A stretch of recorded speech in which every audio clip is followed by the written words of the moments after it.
Hey, remember back in '93 when Ryan thought Shockmaster was going to be a future world champion? The modern day wrestling god! What? And that's why, Jack, you're so smart. Now back to Jack and Ryan on the MonsterCast.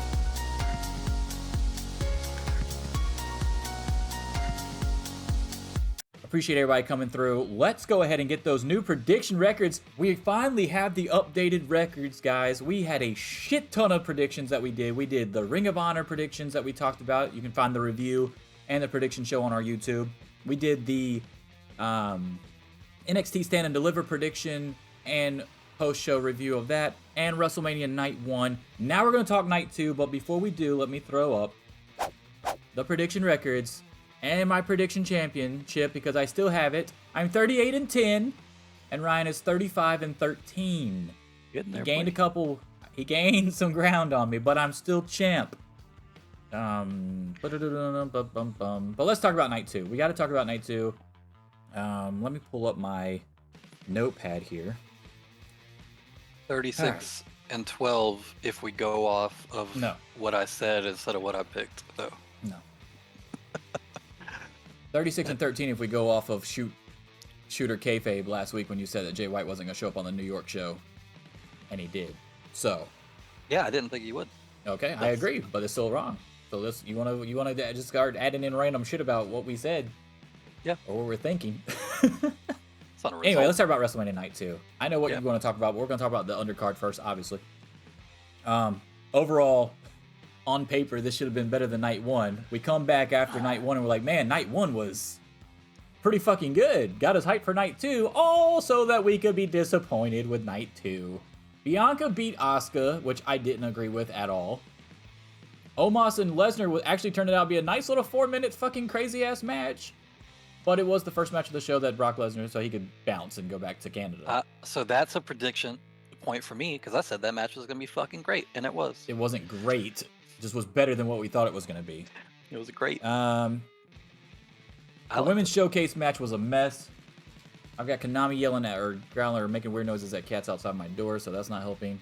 I don't know if he's showing up. Hey! Shut up. Jesus Christ. Unprofessional. It is. He's being very unprofessional. It's not me. I'm not making the noises. The women's showcase match was all over the place. Didn't like it at all. Edge over Demon Finn Balor was fucking awful. By the way, you wanna break some shit down? Let's break down this fucking Edge Finn Balor shit, right? So one, we already didn't want to see the match, right? We've seen him how many times now? This fucking feud is a year and a half old. At least don't 4. want to see it. They try to attach Hell in a Cell to it so that it would make it appeasing for us. Then they try to throw in Brood Edge, which wasn't Brood Edge, and Demon Finn Balor, and now Demon Finn Balor is 0-2 in his last 2 appearances, which literally makes it fucking pointless for him to even turn into Demon Finn Balor anymore. You actually picked Edge to win this match, so what did you think of this was one of the ones that we picked differently and you won, so was it a case where you just thought that's where they were going, or did you really think that Edge should have won if you were booking it, or like how did it turn out in your eyes? What did you think of this match in totality? I don't think Edge should have won in as far as who needed it more or whatever, but I don't think that Finn Balor at this point losing that match hurts him, because Edge is somebody that you can lose to. It doesn't really hurt your credibility that much, whatever. Here's the thing too. I agree with that, but not as Demon Finn Balor. I think that does hurt. If it was regular Finn Balor, I completely 100% agree with you. The thing is, the demon shit hasn't meant anything in forever and doesn't really work with his current character anyway. So I don't think it really mattered. It was more like I'm putting on face paint and making funny noises than it was like a legitimate, like, oh, I'm pushed to some kind of limit, whatever. It didn't come off the same way. It didn't look the same. It didn't feel the same. It didn't change the style the same way. Like, it was very much like demon in name and paint only, if that makes sense. Yeah, so that's why I said they shouldn't even brought it back. They shouldn't even brought it back. But they had to do something special to make you want to see Hell in a this for Cell the 8th wasn't enough time. Yeah, Hell in a Cell wasn't enough for them. That should have told. If Hell in a Cell is not enough of an attachment to get your fans hyped, then you should probably not be having the match. I mean, I'm sure Edge fans were hyped. I'm not really big on Edge. Edge fans were hyped. I'm an Edge fan, and that was the worst entrance I've ever seen in WrestleMania. That was the dumb. worst. Dumb. The worst. It made no sense. Yes, at least the other shit, if it's bad, at least it makes sense. Like if it's a bad musical performance or something like that, at least that's their theme though, being sung by the actual person, something like that. No, that's one of the worst things. He was Brood Edge in Brood Edge being on the fucking his ring jacket and the Titantron alone. Nothing else about that fucking shit had anything to do with the Brood Edge. Yeah. And the fire. Come on, man. But we've already seen it too. We've already seen the actual Brood Edge entrance in this new Edge form. So like, ever since he's been back from retirement, I mean, when he had it with Rollins, I believe. Did you want the puffy shirt? Is that what you're looking for? Yes, I want puffy shirt. I want blood. I want Gangrel's music. I want Gangrel out there. I want Christian out there. I don't care. Like, if you're gonna hype it up that much, and then you come out there and literally wear something that you've never worn before, come out to a theme song you've never come out to before, it's so stupid. That didn't make any sense. Now, hold on now. That's not the issue, because when the Guns did that on Wednesday, it was fucking great. The issue is just the Guns didn't have 20 years of fucking... Right. Okay, It's not, all right. It's not that it was new music. It's just that you're not saying No. it's If going he to be would a have new never said he was going to be presentation. Brood Edge, 100% Right. agree with you. Yeah. Him attaching the Brood Edge to it made it fall flat big time. Yeah, I wasn't crazy about it. I thought the helmet mask thing was kind of cool looking, but even that doesn't really fit with what he's trying to do. The whole thing was strange. I don't know why we're talking so much about the pageantry of it instead of the match itself. But The probably match 'cause wasn't that good itself either. Wasn't really that good, right? So the having to stop it for the 3-4 minutes while they stapled up Balor's head kind of really killed whatever momentum it might have had. And then the rest of the match, I'm just kind of worried, like, oh fuck, like, is he okay? Like, why do they have to stop it that long? Because you can't see anything with the paint anyway. And I thought it was on his forehead, because that seemed like that's where the ladder hit him, but apparently it was like the top of his head. I saw it after. It's fucking gnarly gash. But yeah, I don't know. I wasn't crazy about this match. I didn't understand the colored weapons. I didn't get that. What the fuck was that? In case they forgot which ones to use, I guess. I don't know. Yeah, I thought that was very random. Almost Yeah, makes you feel like Vince was in charge before Raw. I mean, they couldn't have just wrapped tape around the ones that they're supposed to use on the foot of it or something? Like, that wouldn't have been as visually fucking weird as having a... Why would it matter? Candle stick? The color that they took back out of this cell, they had to put it into something else. Because they used the steel cell, not the red one. So they had to use that color into other parts. So when What they are we did going to that, do with all this extra paint? right? My thought was like, oh, maybe they color coded them because there's something gimmicked under there that they need for later in the night, like a different thing that's already set up a certain way for them to use. And they're not supposed to touch that one. But then I was like, well, why the fuck wouldn't they just do something special to that one? Yeah, the whole thing made no sense. And then the match itself, I wasn't crazy about. I think Balor losing didn't hurt him, but if you ask me who should have won, I probably would still say Edge probably shouldn't have won. I think Balor needed it more to be more credible. You can't have everybody in Judgment Day go out and wrestle, and the only one that wins is Rhea. Like, it doesn't make your faction look very good. And Edge could have taken that loss, gone away for a little while, come back, actually been interesting, maybe wait till Randy's back or whatever. Something, just something different. Like, whatever they're doing right now, they don't really have a direction for either one of them. It sucks. Yeah, I mean, you could have had a really good Survivor Series matchup in November if you wanted to keep this going, which I guess, I mean, they're sort of kind of keeping it going because they're not with the Edge per se, but Dominic and fucking Ray, of course, because of Judgment Day coming up. I mean, not Judgment Day, but Judgment Day. Because of Backlash coming up with being in Puerto Rico or whatever. Like, I wouldn't even be opposed to just something fresh and new instead of seeing the same shit over and over. So, like, if we get to Survivor Series and I see Rey Mysterio, Bad Bunny, Edge, and Orton versus the Judgment Day, something like that, where, like, Bad Bunny's in their corner, but Rhea's in the other team's corner, you know, something like that, and it's like a 3-on-3 elimination style match or something, that I'd be cool with seeing something like that. I don't know, I'm just tired of seeing, like, pretty much this whole group of people together. So, like, Orton would have put, like, some fresh blood into it, and seeing Rated RKO back together would have been kind of cool. And then, like, oh, the 2006 roster was so hot, and you got those three main guys from that everybody posts that stupid fucking picture of the 2006, 2008 roster, whatever it is. The SmackDown roster is literally Edge, Orton, and fucking Rey Mysterio. So, that would have been kind of cool. But no, I was not feeling that match at all from the jump. Bianca and Asuka was a good match. Wasn't nearly as good as Rhea and Charlotte. But then, of course, having Asuka lose really fucked it up for me. And obviously, me and you are both on record. We're Bianca fans. I'm a huge Bianca fan. I don't know if you are or not, but I'm a huge Bianca fan. But she's had it for a year. You built up Asuka with her new fucking gimmick. She comes in third at the Royal Rumble. Comes out and wins Elimination Chamber to get the shot at Bianca. Playing mind games the entire time, attacks her, and then ends up losing again at WrestleMania. Yeah. Why? Why kill her fucking new character that fast? Not sure. It sucked. Asuka definitely should have taken it here. If they want Bianca to still be champion, you had plenty of opportunity to do that by having her drop it at Backlash, or having Asuka drop it back in a rematch at Backlash or something like that. But there's no fucking reason to have Asuka be like, what is she now, 0-5 at WrestleManias? It's completely insane. The way that they built this whole thing, there was no reason to have anybody but Asuka win. Maybe they're trying to do some kind of like Bianca Belair has a really long run thing. They seem really into the idea of really long runs now. If you look at the Gunther stuff and the Reign stuff, who knows? But it wasn't the right call. Agree. Let's talk about my favorite match of both nights, and that was what I said Snoop was going to Dogg be versus The Miz, yeah. Anyway, that's what I said was going to be the best match, and that is Gunther defending the IC title against Drew McIntyre and Sheamus. Super excited about this match. This match lived up to the hype that we all thought it was good. The hype that we gave it, really, not really. WWE didn't give it that much hype. They should have. When we saw the rosters of the matches that were going to be on Saturday and Sunday, and we're like, damn, they really backloaded these matches. And then when that one was one of the very few, besides Roman and Cody, that delivered on the hype, or what we thought was going to be good, right? It was really the only saving grace for the show. I gave it a C. I think I gave the overall night a C. And it was pretty much based off this match alone. This match was so fucking good.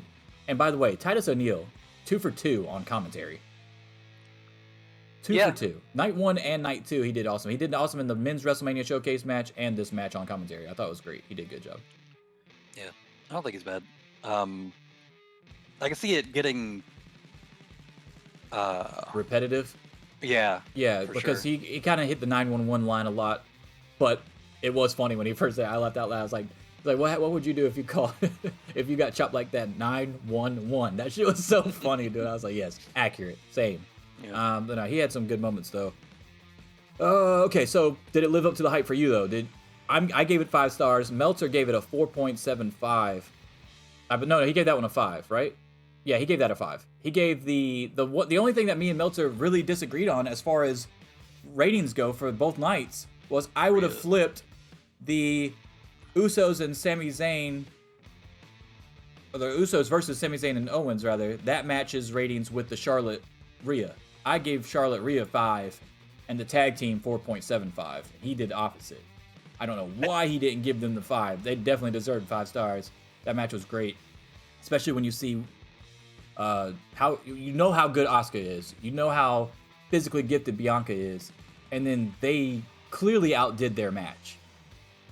How do they not get 5? That was crazy to me. It was also strange that he came out after that match initially and said something on Twitter like right afterward about he said, yeah, Rhea Ripley defeats Charlotte in one of the greatest women's WWE matches of all time or whatever. And I was like, yeah, probably, if you compared them up against the other ones. But I guess it's not like there's a lot of 5-star women's matches in WWE history either, so it could still be true and not be a 5-star match. I don't know. I don't know what his specific issue was stopping him from the last 0.25, but it's such a minor difference. No, I agree that's a minor thing, but I'm just saying I thought it was interesting because we pretty much had the exact same thought process that I would have flipped those two. But here's the thing. You know the jokes that everybody makes, if it would have happened in Japan, if it would have happened at the Tokyo Dome, it would have been 5 stars. In this case, I kind of believe that. It's a conspiracy theory from WWE fans, obviously. But if that match between Rhea and Charlotte happened at the Tokyo Dome, there's no way that motherfucker's not giving it 5 stars. That match was good. Really fucking good. But as far as the triple threat IC title match, what did you think of that? Also good. Strange choice with the finish because I don't know who they have left to go against Gunther now. Same thing as a lot of the other stuff. It's just like you've booked yourself into this dominant guy, has a really long reign and beats the shit out of everybody that we could possibly put against him on the way. What's your plan now? I understand McIntyre not winning because he's already in a situation right now where he doesn't Yeah, we're really going to talk know about what he's that doing later. with his contract. Yeah. We're going to talk about that later. But Sheamus seemed like an obvious choice. The crowd was super behind him the whole time. They were behind him even in the exchanges that he was having with McIntyre. And it would have made him a Grand Slam champion finally, which he's never had. Obvious choices were not what they were hitting on night 2, guy. Yeah, it's almost like they were trying to shock people, but it wasn't like oh, I'm so shocked. It was like, oh, that's fucking stupid. What are you doing? Like I said on Twitter, I was like, why would you release like 60,000 angry LA people out into the world at the same time? I feel like that's what they did on night 2. Now, I'm not saying a lot of people had a problem with Gunther winning, but agreeing with you. Let's say I picked Gunther, so not that big of a deal to me, but I would have been cool with Sheamus winning. The only reason I didn't want Sheamus to win is because you picked him and I didn't. So, but I would have been cool with it. Like you said, Grand Slam champion for Sheamus. Asuka over Bianca, and if you would have had Cody over Roman, people would have been coming out of fucking WrestleMania from both nights saying that was one of the best WrestleManias of all time. And instead, what happened on night 2, you got a fucking firestorm started on the internet. And then you had Triple H's dumbass comments in the press conference afterwards that did not help the cause. So, I don't remember if anybody remembers this, but a week or two ago, we had that tweet from Dangor about Triple H saying that Gunther wasn't ready, right? And then if you watch the press conference after this fucking show, now Gunther's magically ready because of that one match. You gotta be fucking kidding me, dude. That pissed me off. His Walmart manager answer to why Cody didn't win was fucking stupid and pissed everybody off. It was night 2 was just a bunch of bullshit, honestly. And I know that we both picked Cody, I believe, right? But you wanted Roman to win. I did want Roman to win. So let's go ahead and get into it because that was obviously something that we disagree on. Why are you glad that Cody didn't win? Or are you more glad that Roman won instead of Cody not winning? Is that more of it accurate? Is that more accurate? If Cody because won, we're both Cody fans, we've said it many times on the show. Yeah. So it's not like you didn't want Cody to win. You just don't have an issue with Roman winning. I like making fun of Cody, but I like Cody. Both can be true at the same time. It's not that I wanted. Okay. If Cody had won, I would have been fine with that. I would have been like, okay, it's obvious what they're doing. They're picking the obvious, like, oh, he's finished the story, blah, blah, blah, whatever. Would have been fine. I wanted Reigns to win because there's a few reasons. First of all, it's a lot harder to rebuild a 1,000-day reign than it is to give the title to Cody sometime at a later date. If you're going for like things that you can point to down the line as being significant or whatever, like you can go 10 years from now and say, oh yeah, Cody won that belt at WrestleMania and that was the first time we'd ever had it and it was a cool WrestleMania moment. But I think it's a lot cooler to be able to look back and say, you remember when Roman Reigns was champion for like 1,000 and fucking whatever many days? And that's a lot harder to replicate. So if you're already on the cusp of doing that, I think if the goal that you have is to do something significant, and either way, like both of them are significant, I think the more significant thing of the two is breaking a 1,000-day reign. He'd be one of only 5 people that have ever done it. Pretty much the first person to do it in the modern era. And that's not something that, with the way that wrestling booking and modern booking and stuff like now works, that you could ever easily just like start again without a bunch of people getting pretty fucking upset about it, like they already are with this one. Obviously, he's never going to break the 2038, the 2038-day record, because I think that would require him going all the way to WrestleMania 20 or whatever WrestleMania it would be in 2028. He would have to get to break that one, I think. But yeah, it's just fucking insane. Like I don't. I mean, assuming he were to lose it at a WrestleMania, obviously it would hit the actual day mark a little bit earlier. But yeah, like I don't have a problem with this. I think it was the right call. I think that Cody's story was never, I need to win at WrestleMania because my dad didn't win a belt at WrestleMania. It was always just, I want to win the belt because it's a belt my dad never had. It doesn't require a specific pay-per-view. It doesn't require a specific arena, location, whatever. The whole point of his story is just wanting to win that belt. He could do that at any fucking time. He could do that at SummerSlam. It'd still be a big moment for him. He'd still finish his story or whatever the fuck. And they haven't finished telling the story of the bloodline disintegrating. So the whole story so far has been Reigns maintains championships by having the bloodline interfere or whatever. So the story you really want to tell with Reigns is that he gets to a point over the next however many months until, like, let's say it is SummerSlam, where the bloodline does actually slowly fall apart even though he's won. He has no more backup. He has no more Solo Sikoa to help interfere and help him win. And when he's at the moment where he would need that to win, he realizes, fuck, I don't have anything. Have no family, no help. Everything's completely disintegrated. Jay's turned on me, whatever. And then you have Cody beat him there. Or, more interesting to me, you'd have Jay win first and then Cody can take it off of Jay. But either way, I think this was the right call long-term as far as making a moment of more historical impact and as far as telling the more interesting story. Okay, so here we go. So I'm going to play the other side of this, and I'm going to disagree with almost everything you said. And that's not saying that you're wrong, per se. It's obviously your opinion, but this isn't one of those things where I'm going to fight you to the death over it. Here's my pushback on it, though. I do think... the one thing I do agree with you, actually, is that it didn't have to happen at WrestleMania. The reason why everybody thinks it had to happen at WrestleMania is because that's how they fucking built it up. So if they would have built it up at SummerSlam, then I would have been okay with that. But now the moment's gone. That was his one chance to do it as far as all the build that you put into the fucking program, right? Him coming back from the pec injury, him winning that fucking Royal Rumble, going to WrestleMania for it. That's their fuck up. That's not the fans' fuck up. Saying no one's saying he has to win at WrestleMania. That's how they built the program. 2, he's not going to beat Bruno Sammartino. I agree with you. There's no fucking way in hell he's going to beat Bruno Sammartino's record. Therefore, no one really gives a fuck how long he had the title. I don't care about a thousand day reign because he's not going to beat Bruno anyway, so that's pointless. Number 3, I don't see how you cannot still tell the story of the bloodline disintegrating. If Cody wins it, that even gives it a bigger chance to happen. That helps progress that storyline even more. Because now, why are we listening to you when you couldn't beat Cody and you didn't want us out there? The disintegration part is important because the way that he's been able to maintain the championships so far has been having that at his back. So the story you want to tell is that when he no longer has it, that's when he loses it. I think that makes more sense than him losing it and then falling apart because he didn't win the match. But yeah, I mean, you could look at it either way. Hey, Athena.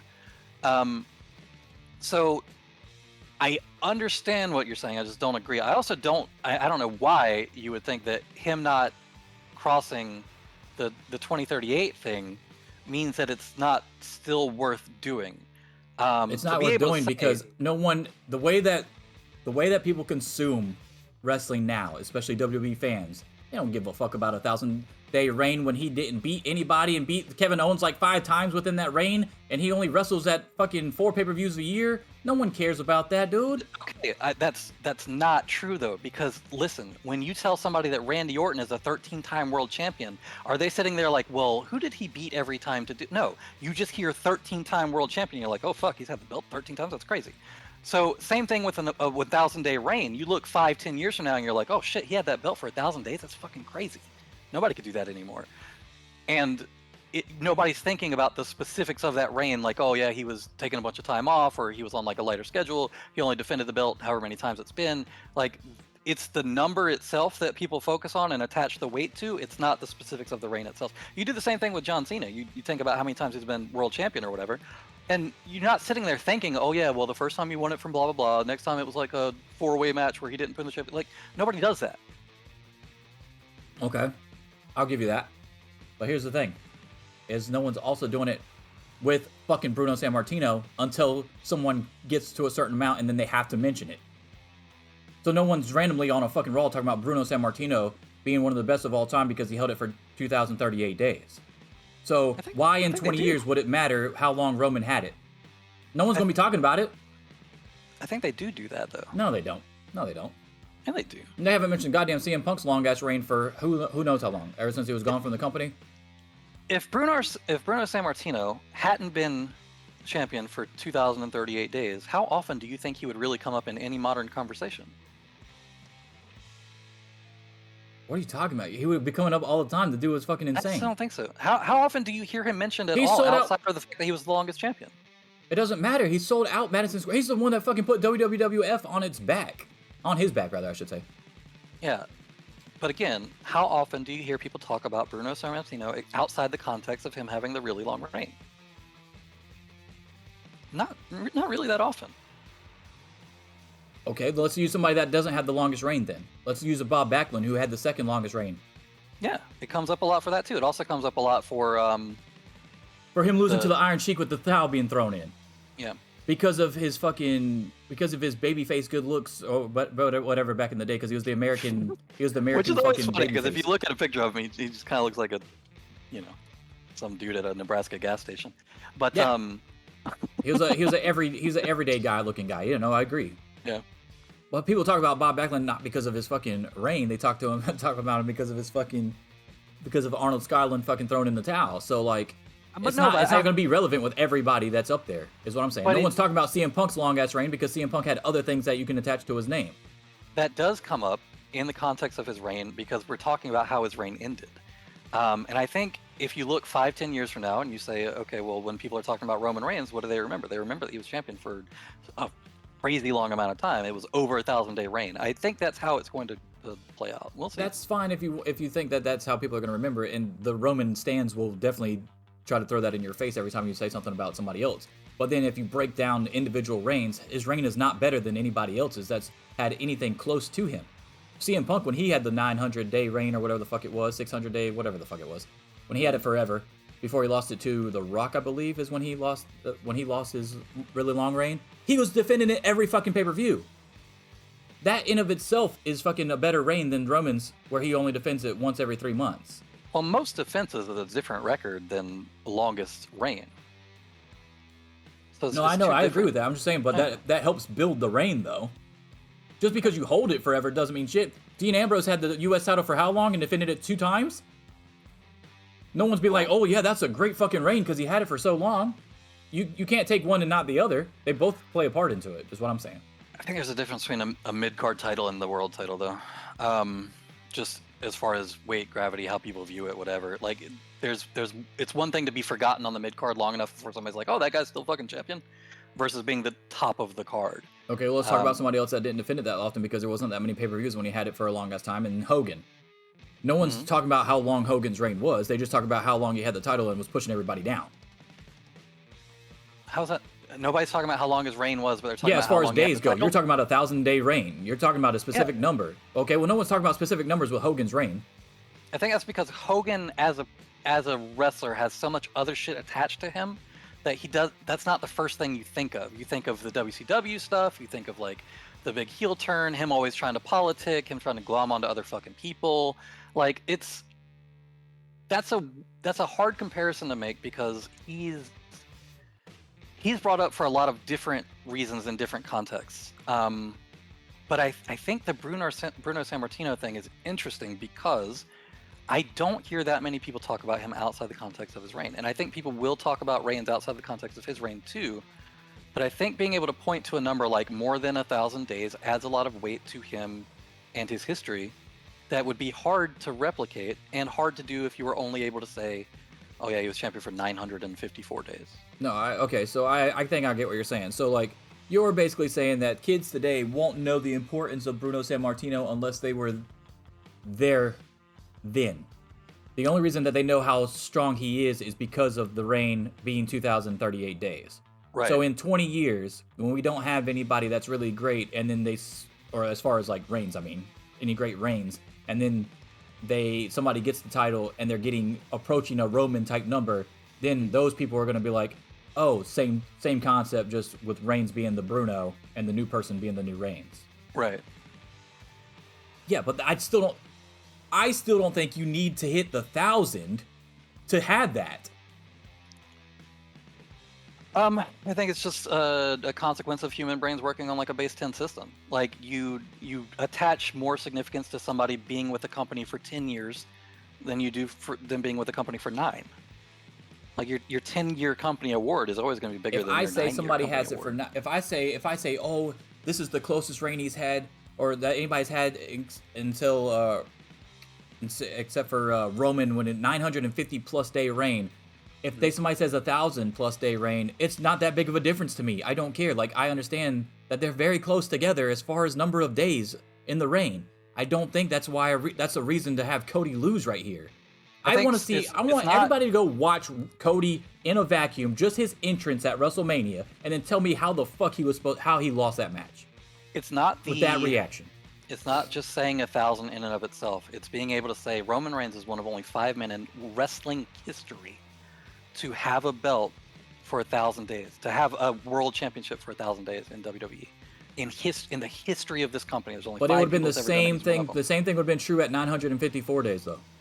Yeah, but nobody wants to say, oh yeah, he's one of only guys to hold a belt for 954 days. Saying over 1,000 days is just, it's more impactful. That's not worth having someone lose in the main event of WrestleMania. It's worth it because Cody winning at WrestleMania wasn't requisite for his art. I understand that, and I already agreed with that part. But my problem is that fucking that's what you built it up to. Then don't have Cody versus Roman at WrestleMania then. Well, you still have to do that. No, you don't. Don't have him win the Royal Rumble. This is a WWE problem, is what I'm telling you. Who else was built up to a level where it would have made sense to have them go against Reigns at WrestleMania and have been as big of a deal, except for doing Sami Zayn again? Rollins. Rollins has not been high enough on the card. If Rollins would have won the Royal Rumble, everybody would have been just as hyped for that match. I totally agree with that. I think the selling point of that would be last time we wrestled, you got a DQ finish because you couldn't finish me the real way, blah, blah, blah. We had that Royal Rumble match where he came out to the Shield music. And I think you could have sold that fine, but I don't think it would have made any sense for Rollins to win that. I didn't say Rollins had to win. That's my whole point. Well, I would have been okay with Roman beating Rollins at WrestleMania. Cody didn't have to win either. That's my point. No, I'm saying he does. That's where we disagree. That's my whole point of this. What if is the WWE would have set up somebody else instead of Cody winning the Royal Rumble, then I would have been okay. What's the functional difference between Cody winning there and Cody winning at SummerSlam? Functionally, for his story. Did you not hear the goddamn crowd? Yeah, I heard the crowd. You think... Okay, this is my point right here. Cody is going to get fucking turned on by the fans by SummerSlam. I don't think so. I do. They already started on Monday. I don't think so. Holy shit. He's about to get the Lex Luger treatment, and like I fucking said from the beginning, I'm telling you, he's gonna be booed by SummerSlam. I think when he does his little heroic babyface win over Brock Lesnar, that they'll be behind him again. I'm glad you think he's gonna beat Brock Lesnar with Vince in charge.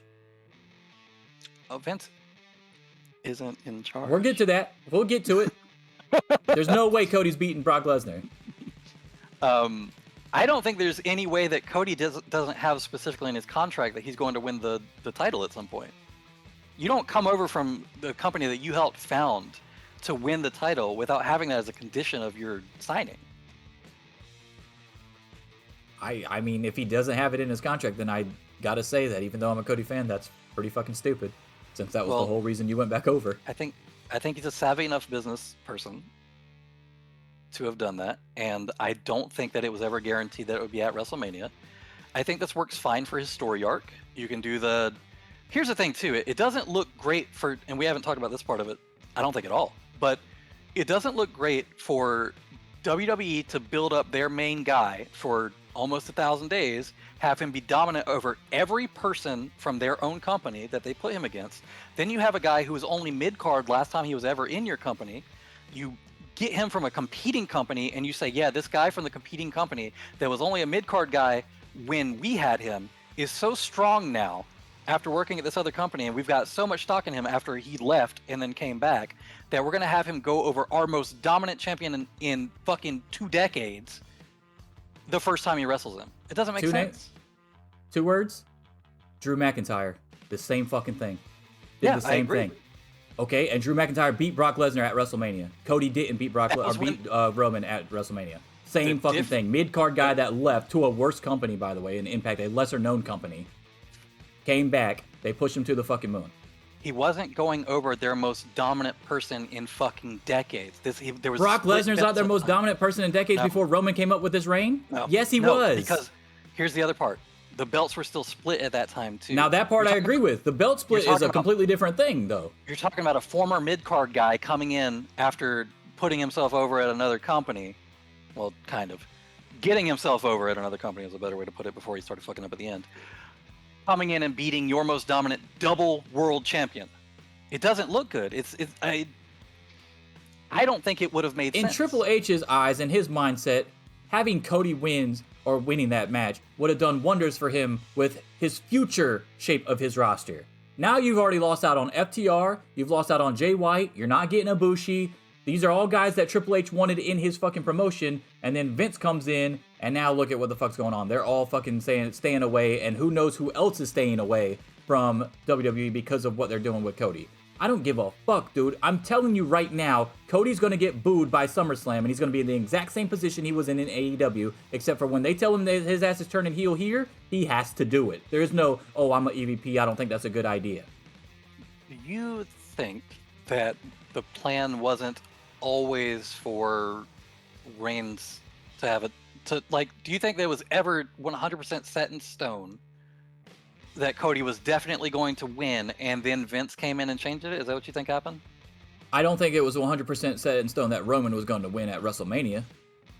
I don't think they knew for sure which way they were going to go, but I agree with that part of it. But here's the thing is, like, if I'm building a roster and I'm Triple H and I'm looking at all these fucking people that I brought back and they're not fucking they're not fitting the bill here with fucking Gargano and Hit Row and all these motherfuckers that you missed out on because these are the guys that Tony Khan didn't take, and you took these guys back after Vince left, because you got to remember these are all the people that Vince fucking let go of, right? So none of these guys are doing it for you. Then you're starting to go to the outside, kind of like you do with NXT Black and Gold. Like, okay, I can figure this out. You got the tampering fucking things with Cody, Jericho, FTR, other people like that, Andrade, shit like that.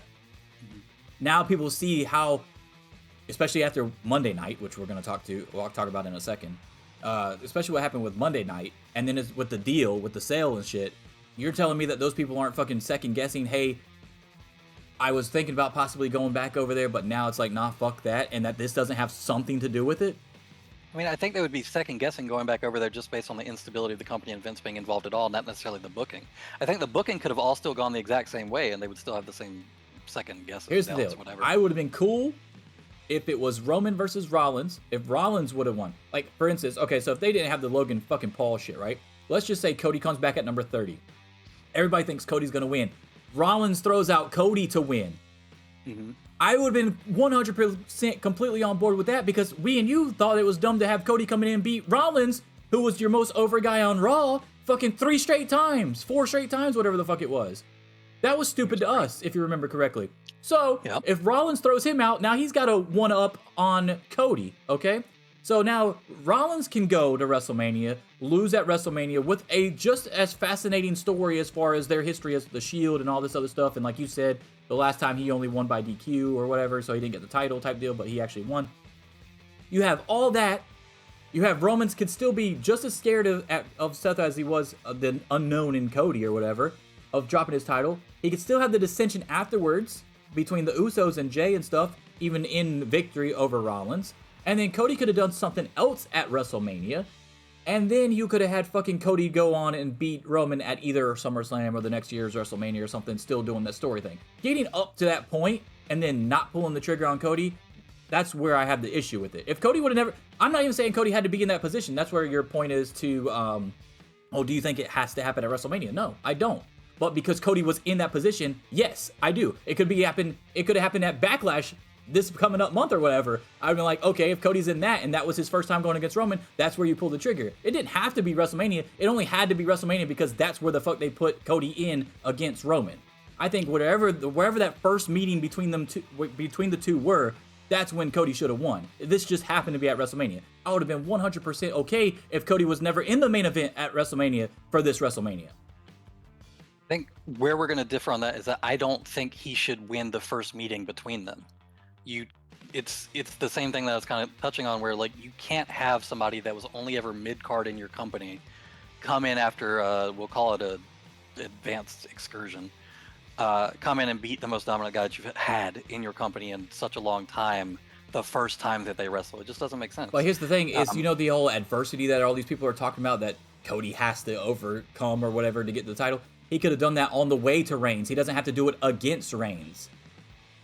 I think that so this is where I actually think that works better with the story, is that you tell the story that he thought he was going to come in and feel like this is his birthright and he was just going to come in and beat the guy. But you haven't actually done enough in your time off to come in and beat the guy. So now he goes back and he does, okay, well, now I'm going to do the Lesnar path, and then probably one more thing they have for him after that, and then go back and maybe now you're ready for the guy. That's how they have to sell it to make their company look better. You can't have somebody from fucking AEW come in and just beat your guy on the first time they goes against him. It just doesn't make sense. Here's the thing, you should too. have had the guy from AEW come in and beat your second best guy 4 times in a row then. Rollins wasn't the second best guy on the card. We know that he's up as far as like actual talent. We know that he's probably hard to say. There's an argument to be made that he's the best wrestler that they have. The only other person that's even close is AJ Styles, dude. Okay, but that's not where he was on the card, just like it's not where AJ is on the card right now.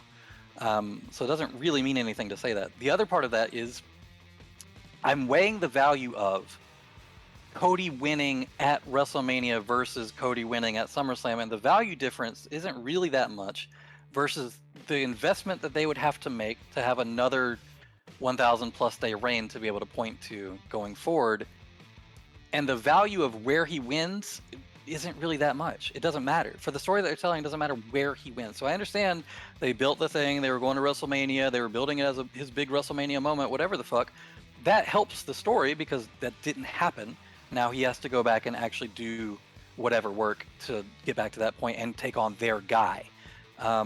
Okay, so if you don't think Rollins was the second best guy when Cody came in, who do you think was? Probably McIntyre. Nah, I disagree. As far as from a booking McIntyre was point, already and then they down also the card when Cody came in. They also had Lashley pretty high up on the card by then, much higher than Rollins was on the card for sure. I mean, they had a few people that they were booking much better than they were Rollins when Cody came in. All right, let's move on. That's our review for WrestleMania Night 2. Oh, I guess I should ask you grade. I gave it a C. What was your grade for Night 2? Oh, after the Reigns win, A+. A++. No, the whole card was kind of flat. I didn't like the Asuka stuff.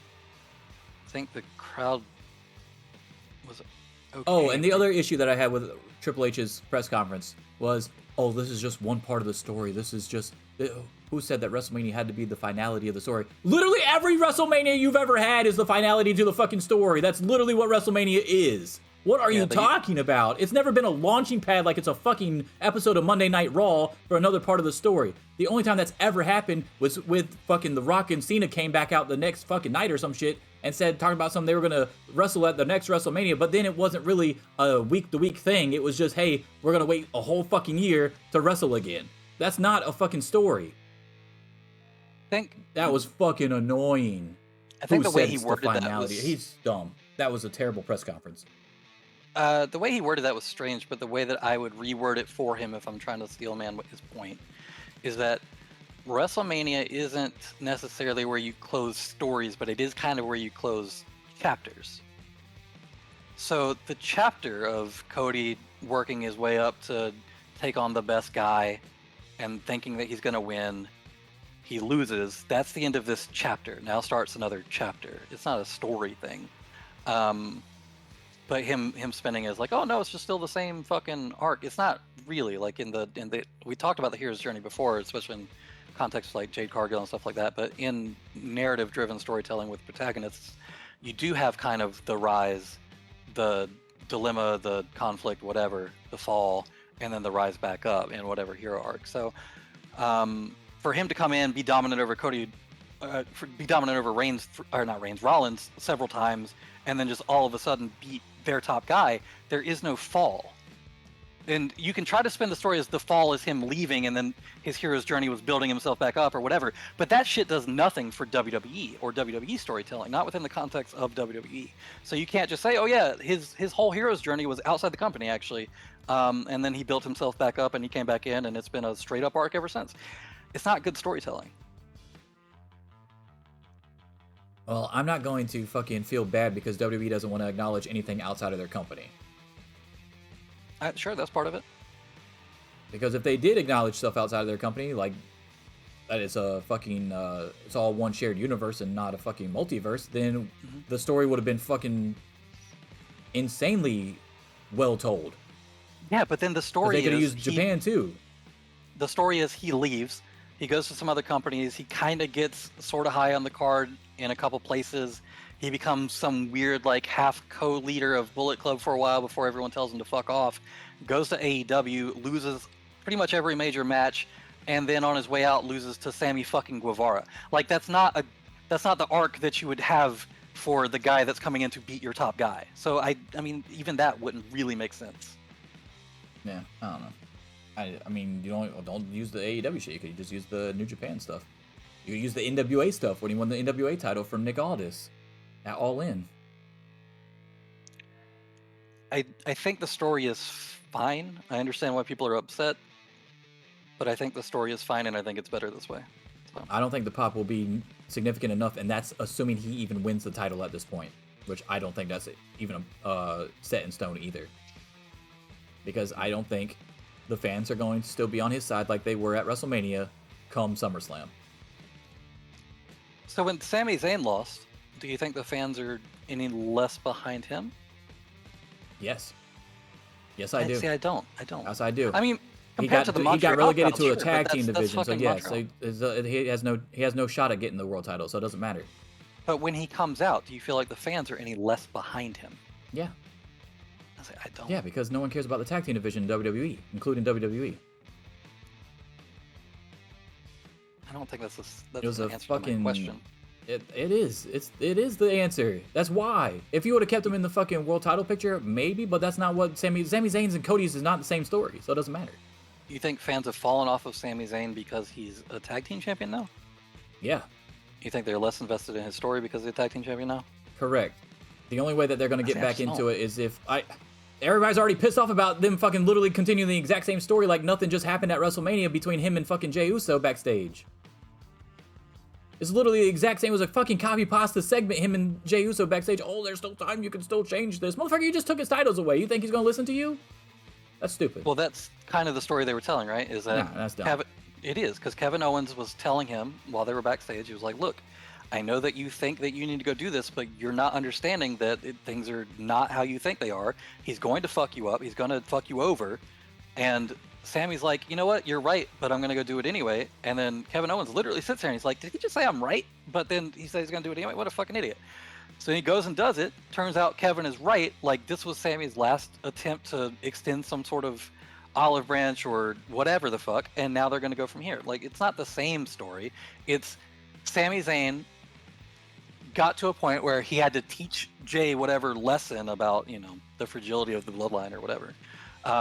When they weren't champions and didn't have that same value to Reigns. Now Reigns is slowly turning on the Usos, and you kind of see that in the segments about, you know, Jimmy has to go stay home, or if Jay doesn't handle it tonight, then you need to handle our problem with Heyman and Solo, all that shit. So they are. It's not just because it involves the same characters and the same conflict doesn't mean it's the same story. The story's still progressing. Yeah, I don't like it. Don't like the story. Okay. The story has gone to shit, and as far as I'm concerned. I thought it was like her hottest fucking angle, and now it's nothing. And now they're just trying to throw shit up on the screen to try to make people think that they're still invested in it when they're really not anymore. The story's over. As far as that goes, like we know until Jay starts making some significant steps into, hey, I'm going to oppose Roman, or Solo's going to oppose Roman, or whoever the fuck's going to oppose Roman, I don't really care. I'm not taking Cody seriously anymore. I'm not taking Sami Zayn seriously anymore. The only person I would take seriously at this point against Roman would be a Jey Uso because of the history that they have. But if Roman beats him again, then I don't take Jey Uso seriously anymore, he's already beaten within his title reign as well. So then it's like, okay, now what the fuck are we waiting for? Are we waiting for the fucking Rock still? Because that's fucking ridiculous if that's what we're doing. Well, no, then I think the story that you tell there is that it's Jay versus Roman. Solo comes out and tries to fuck with Jay, and then Sami Zayn is the one that comes out to stop Solo or beat up Solo and stop him from fucking over Jay. So that's how you complete that arc. But then what do you do with Jimmy? Do you just put Jimmy in a tag team with Solo if Jay becomes champ? Or do you Not just sure. say don't put the title on Jay?